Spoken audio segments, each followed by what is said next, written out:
33 minutes after 7 o'clock on Voice of Africa Radio. I have with me Victoria Obasi and Mahmoud Fiaz. We will be joined by Elizabeth Jones to talk about these important topics today on Afrobeat, the Voice of Africa Radio. Good morning to you, Adam, and I'm speaking to you from Clapham Junction train station. Well, thank you for joining us this morning, and I know you are so excited. Would you shout hooray? The UKIP first parliamentary candidate, parliamentary member in Westminster. What are we going to see in the Houses of Commons? Well, I think that we're going to see a significant change by the Tory party as they seek to change their spots and become the UKIP chameleon. I think we'll see them gradually fading from blue to purple in the months coming up to May, policy, bit by bit, because I think this will give them a bit of a shake-up, but more to the point will be Labour. My goodness, wasn't it exciting? I don't know if you were following it. I was following all the Twitter feed. I could not believe what a fantastic result when we got up to 620 votes between UKIP and Labour, and then the recount, making it a victory of only 617 votes. Amazing. So are you now, you've attacked Conservative and you want to attack Labour as well to overtake things from Labour today? Is that what you mean? Have to. We will have to focus on Labour, and it's a fantastic result in Hayward and Middleton. Perhaps it's a bit of a shame that we didn't invest more time earlier on in the Hayward and Middleton campaign, but, you know, we don't have the benefit of hindsight. If only we did. Let's rejoice in, well, fantastic. Elizabeth, what is necessitating all this political change in Britain today? Is it your immigration policy or is it your European policy? Because UKIP hasn't put up any economic policy out there that is telling the British public that if you vote UKIP into government, they are going to do A and Z to you as far as economy is concerned. Well, I think that the popularity of UKIP arises from an absolute growing disappointment with the current political parties. We've had a dreadful run of governments. We've had, I have to take it back, we've had Afghanistan, we've had Iraq, we've had Rotherham, we've had significant unemployment from the large-scale migration into the United Kingdom from the EU member countries. There has been a significant change in the character of the country, and I think the happiness of the country has decreased considerably. And I think people are feeling their way as to how they can, A, punish the existing regime, and B, find a new way. But the Conservative Party, as a matter of fact, is trying to remedy this by saying that we would want Westminster to make its laws when it comes to immigration and the number of people that will be allowed into the country. Is this not satisfying UKIP's policy? No, not at all. How on earth can we control our borders whilst we are in the EU? Let us not forget that the Maastricht Treaty made every single member of an EU country a citizen of the EU. It is a platform policy of the EU that we have freedom of movement. But they are saying that Ian Duncan Smith is saying that to gratify or to be a bid for Britain to stay into the European Union, the EU should give Britain some leeway so that they would control and tell how many people they want them into the United Kingdom. Isn't this great? We've heard it all before. Let me just remind you that in February of this year, Viviane Reding, and she's an EU commissioner, she knows damn sight more about the machinery of the EU than Ian Duncan Smith, made it quite clear that there will be no devolvement of powers. She made that crystal clear. And you can't. The structure of the EU is that you can't do this.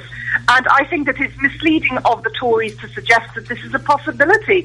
And let's not forget how many times the Tories have offered an EU referendum in the past. In fact, it was one of Cameron's campaign policies.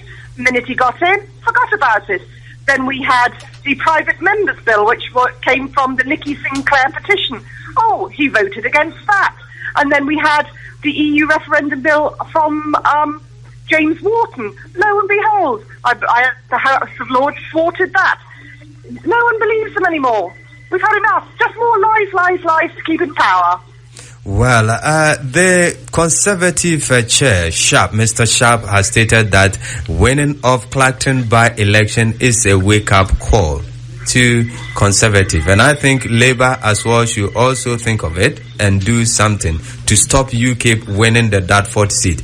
Do you think that Conservative and Labour, both parties, can stop you winning your constituency? I think the constituency win will be entirely in the hands of the mood of the nation at that time in May.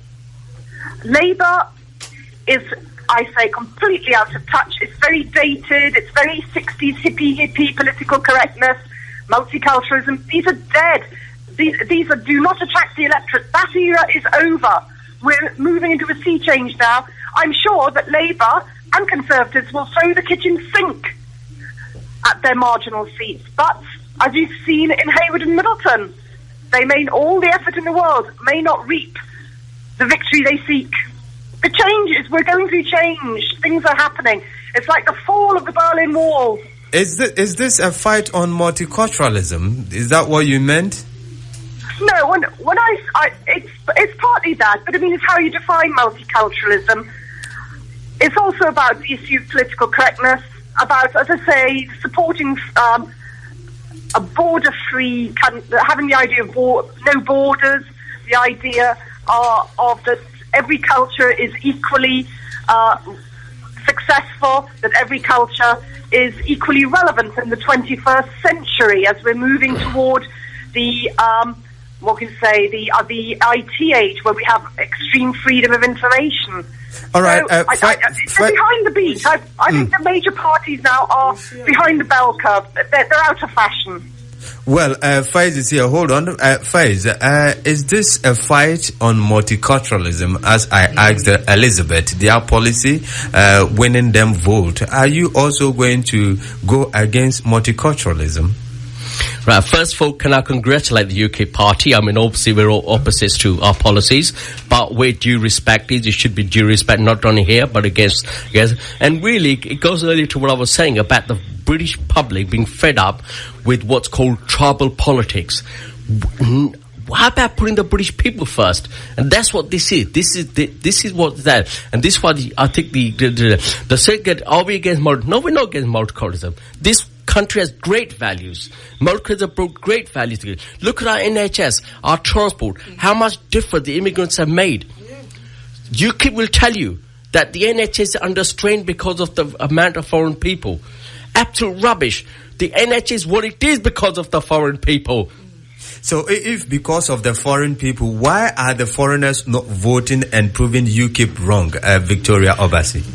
Probably they're fed up of what is going on. So there is I don't care voters that is causing all these problems. And I will urge everybody, don't sit down and say you don't care. You have to come out and support the party that you think will be favorable to you. Because UKIP is kind of like the national, the extremist parties. It's just another name for them, because if they can agree that diversity makes Britain stronger.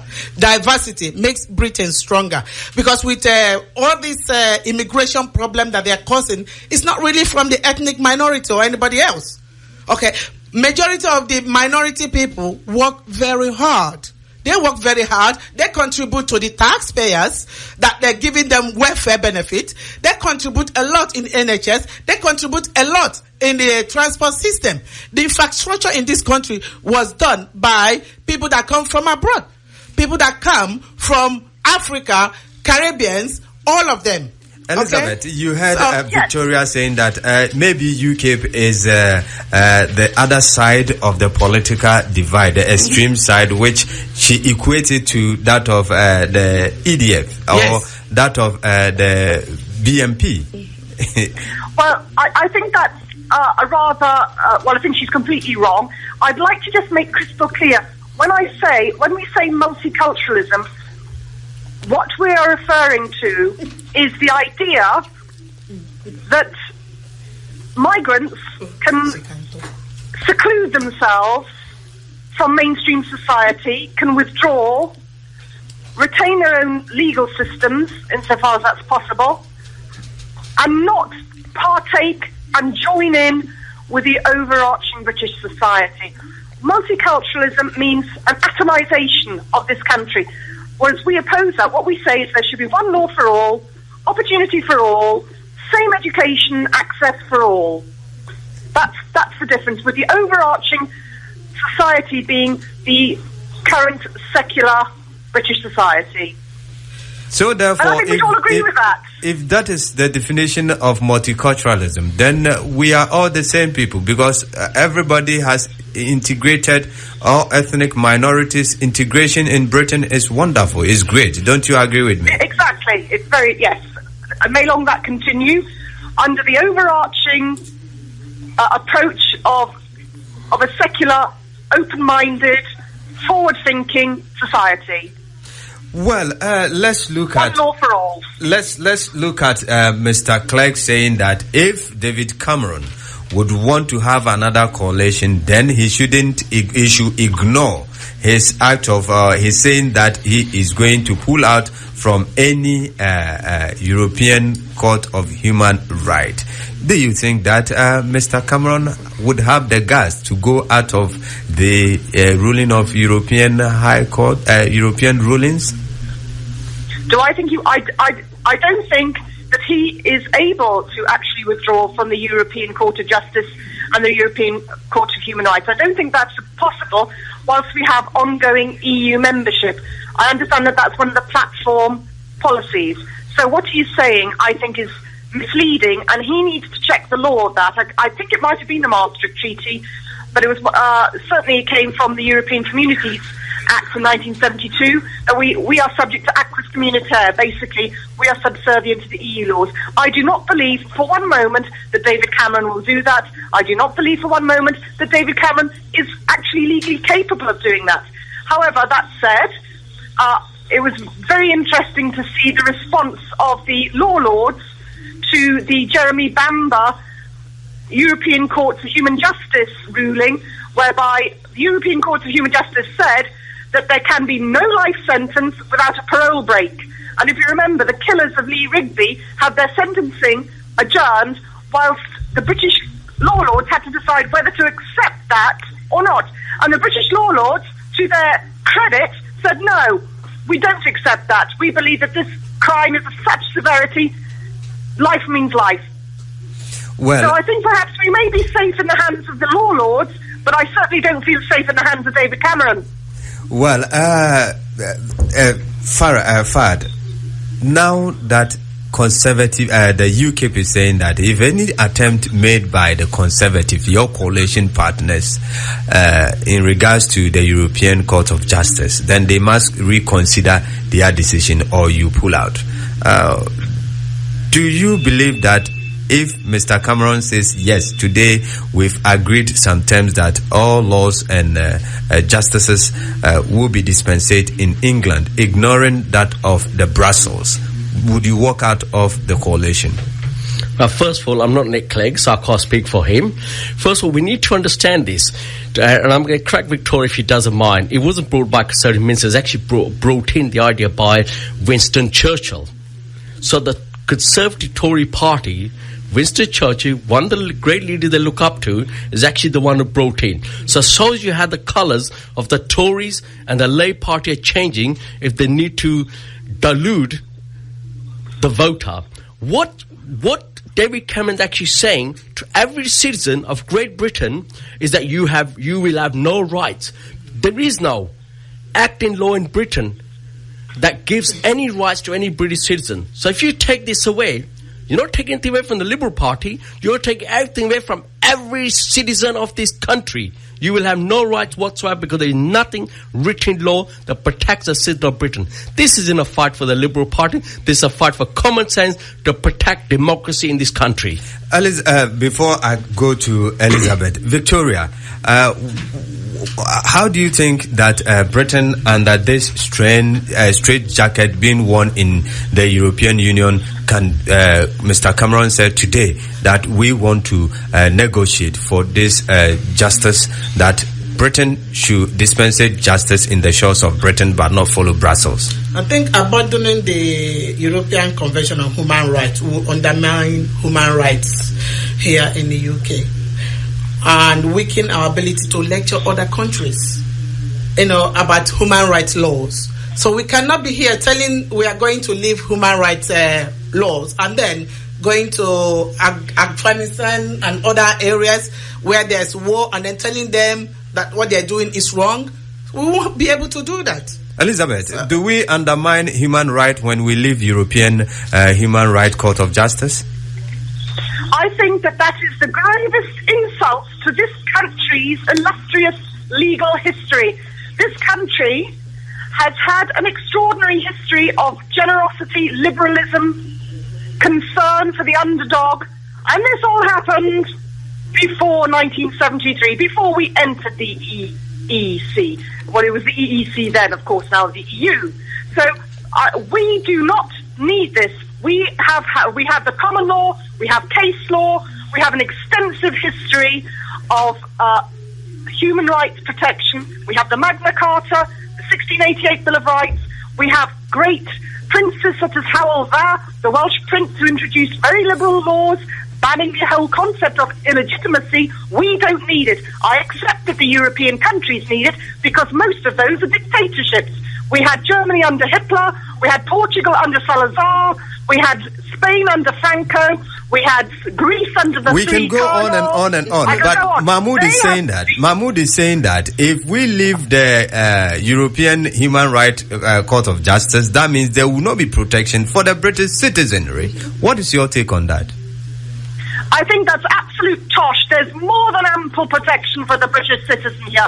I throw down the gauntlet to Fiaz and say, you find me a case in this country where human rights have been denied and they would have been granted in the European Court of Justice. And let's not forget all the fandango we had. Mahmoud wants to ask you a question. Mahmoud says, which law would protect the British citizens if we go out of... There is no citizen right of charter in this country, Elizabeth. You should know that. You could be the next candidate in Dartford. You should know there is no citizen right of charter. And that's why the European Parliament is able to apply its law to this country. If this country had liberal values, which you talk so much about, being a right-wing party, yet you talk about liberal values, and yet we don't have a citizen charter. If you had the citizen charter like other countries do, then the EC cannot apply their laws. And I assume you being the next, being a candidate, you will know that. Well, Elizabeth, we'll discuss this in depth on Monday on the Insight on Afrobeat, the Voice of Africa Radio. I thank you very much for being part of this program. However, we celebrate the victory of the first ever UKIP parliamentarian in the Westminster. Elizabeth, your final word before you leave us. Well, I think that it is an insult to the United Kingdom to suggest that we need the European Court of Justice. We do not. The European countries may need it. They don't have the long history of democracy that we have, and the vast majority have got dictatorial pasts. We don't need it. Let us not forget, Victoria, 1793 to 1794, France murdered 40,000 people in a 2-year period. That has never happened in this country. Thank you very much, Victoria. Anyway, if you are saying we don't need the law, therefore we should pull out of Europe. One thing you know is, if we pull out of Europe and no law, Britain will be going downhill more and more. Therefore, UKIP winning seats on the expense of Tories is really ridiculous. I think people should wake up now and support the party that will work for them, that will fight for them, which is Labour Party. Well, Mahmoud, before we go for the news at 8, this is it. We'll come back again. I thank you very much, Elizabeth, for your time with us on Afrobeat, the Voice of Africa Radio. Do stay tuned and don't go away.